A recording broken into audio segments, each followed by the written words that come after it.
Well, welcome back. Kind of a cold day in northwestern Ohio. Today is February 12th. See, we still got 2-3 inches on the ground. Supposed to get up to 50 by Thursday. But this is an update on my rocket stove. I want to show you some things that I've done to try to improve it. And the first was this door that I told you I was going to do. I put this bolt in there like that, and all you got to do is screw it to raise and lower it. You can screw it in or screw it out, and then it just flips up and got the hinges. I replaced the sliding door on the front because all my fiberglass rope, it just fell apart, and so this makes this so much better. You can take that wing nut off of there, and you can open this up. You can clean it. You can see I haven't cleaned it since my last burn, but we're going to do that. And what I have done, I'm going to show you how I've start this thing.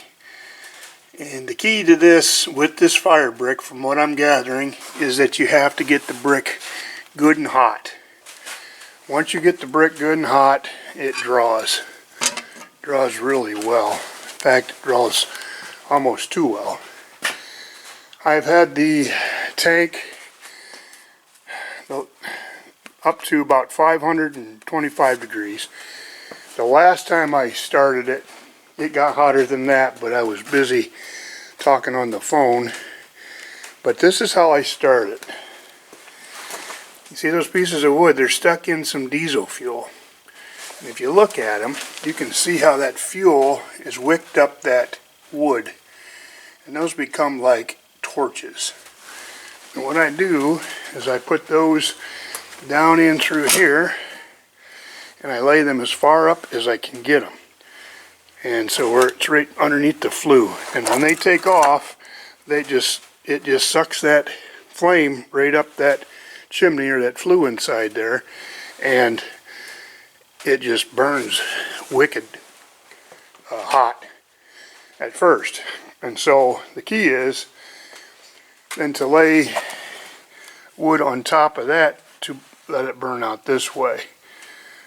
And so when you do that, then you get the fire out here into this, and so then I can take my sticks and stick them down in here and get them to burn.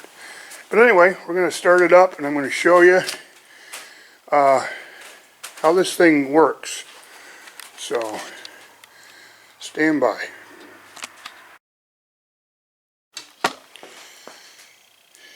Well, the first thing we're going to do is clean it. So try to stay out of the front of the camera, but you just stick this little spatula made thing that I got here and stick it in here, and you put it all the way up to the front, bring that down, and cleans your ashes up. Works pretty good.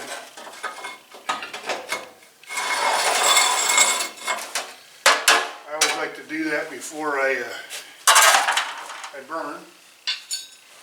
Now I'm going to show you how this wood burns. What I'm going to do is take each piece, like I said, and bring it in. You kind of got to tip it up a little bit, and you just stick that up in there. And we're going to keep it so that it's partially shows in through here. And but this works excellent to get this thing started. So I put 3 pieces up in there like that, and then I take my propane torch and just light it. What's nice with the diesel is it doesn't create a lot of explosive vapors. But with those things soaked with diesel fuel, they burn like a torch. And that's what you want. You can kind of hear it already.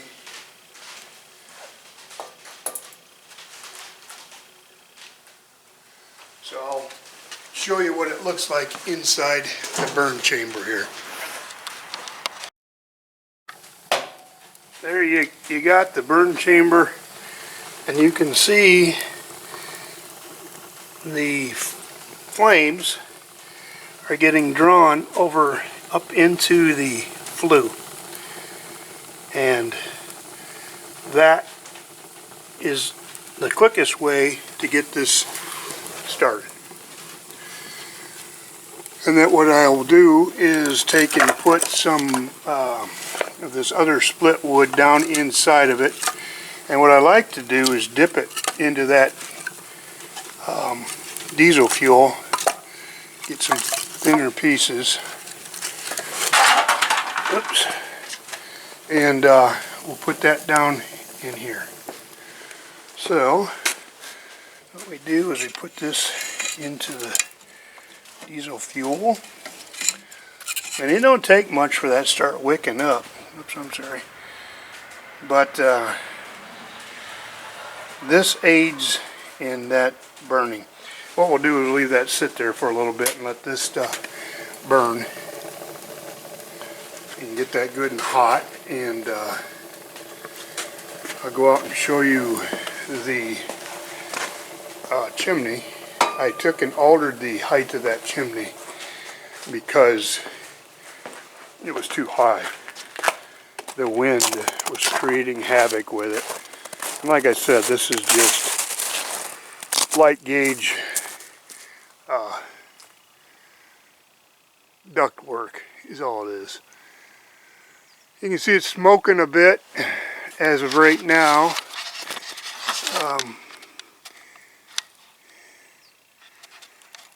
But not extensively smoking, I'm sorry. And so, yeah, I cut that down to about, I think that's 3 foot high. And so that should suffice. It's not up above the peak of my shop, but it will provide enough draft to make this thing burn. So anyway, what we're going to do now is we're going to shut this door, and what did I do with my little wing nut here? I lost it. Anyway, I'll bring it back. Okay, back to pulling this wood out, and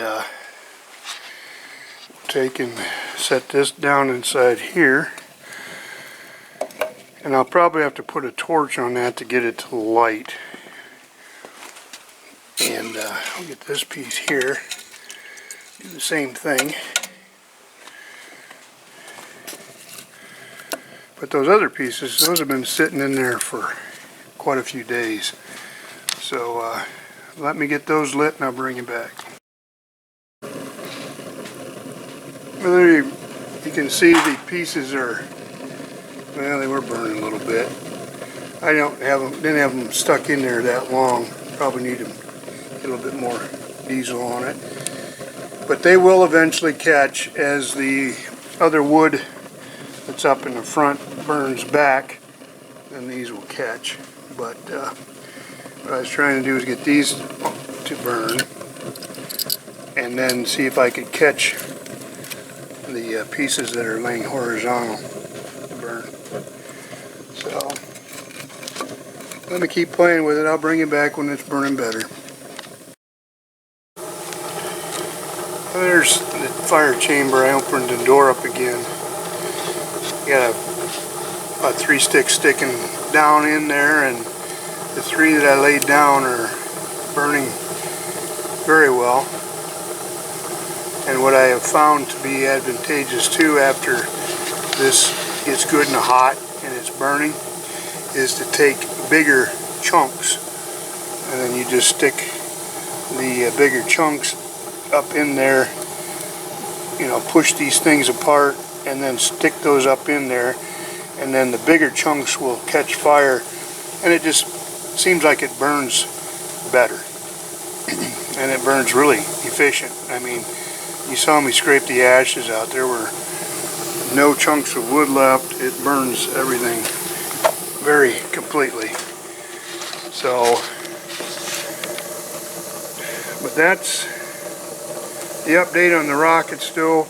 Also, what I did inside on the top of that flue, that top of that fire brick flue, is I added about a half a brick.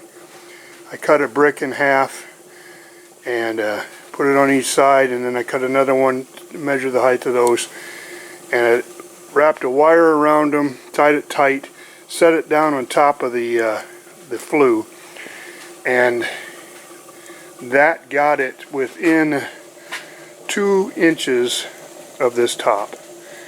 And that's what they recommend to, I don't know, makes it burn better, I guess. But whatever. Let's see what temperatures we're looking at right here. And let me see that there. Yep. I got about 270. There we go. 273, 5. So she's getting up there. It's been burning now for at least 15 minutes, maybe 20. And then what I also did was I put a little fan. Doesn't need much of a fan. I had a box fan which was too big, so I got this little fan that I can turn on and cool it down and blow the air around in there. So that's what I want to, you know, it doesn't, like I said, this is a huge building. It's a 30 by 40 building. It is insulated. You can see it's got the blue styrofoam insulation, but still, it's a big shop. And so this is just kind of a fun project that I thought I'd play with, and yeah, it's okay. I could see in a small building where it would really be advantageous, you know, but my shop, I don't know if it's going to be that big of a deal.